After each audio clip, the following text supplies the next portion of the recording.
ได้ไปหาเพราะว่าอยากงานที่ทำบ่ได้ใจ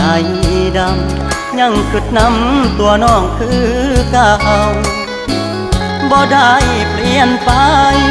หัวใจอ้ายยังห่วงเจ้าบ่ได้ปล่อยให้เงาเสาร์อาทิตย์ติดงานโอทีได้แต่โทรหาน้องคงจะไม่ว่ากัน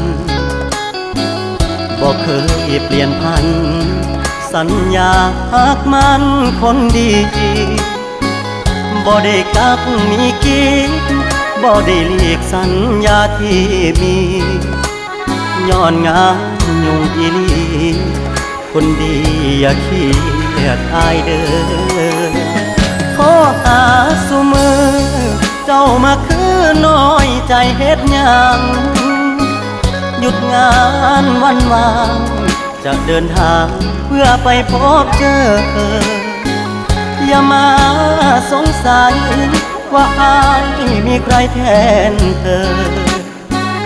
หักมันเสมอบอกเคยเพลอสิคิดนอกใจ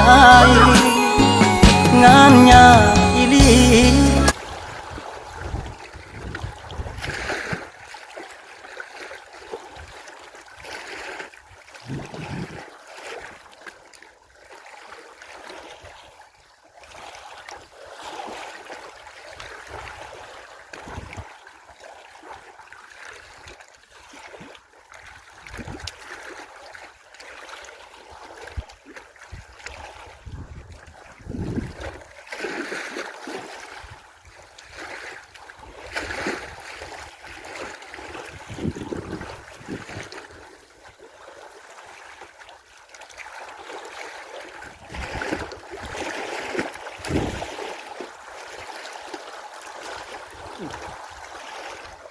นี่เสร็จคนทางสิ